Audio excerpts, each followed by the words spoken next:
Now, the unrest in Missouri is eerily similar to riots that happened in our area back in the late 60s. Jackie Kuchar caught up with a retired Dayton police officer who wrote a book about that dark time in the Miami Valley. Jackie. Well, Deb, Dan Baker saw 4 riots while he was on the Dayton police force, very similar to what's going on right now in Ferguson. What little trust was there has been completely fractured, probably. This is Dan Baker, a retired Dayton Police Lieutenant who's been watching the situation in Ferguson, Missouri closely.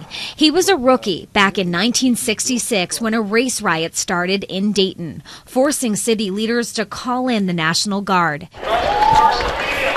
Baker says 50 years later, the similar unrest in Ferguson is happening because the same underlying problems exist. They don't have the resources that a major department has.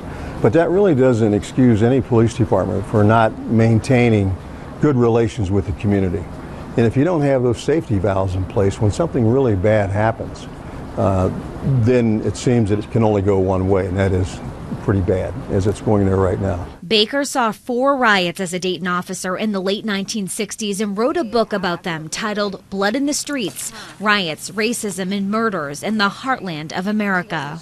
Dayton has done a pretty good job since the older days of what went on, and they have a citizens review of complaints and things like that. And they have a pretty strong internal affairs. The former officer says, while hard, people in Ferguson need to pause in this tragic Michael Brown case. No one's had patience or time to really try to find out what's really happened. So even today, 8 days later, we find that people are still speculating, and unfortunately, when there's a vacuum like that, people let their biases interpret what the facts might be. Baker says another problem, too, there's too many authorities speaking on behalf of law enforcement right now, from the feds to the state to the local level. And the mix of information is actually adding to the distrust in the community. Interesting perspective anyway. Deb?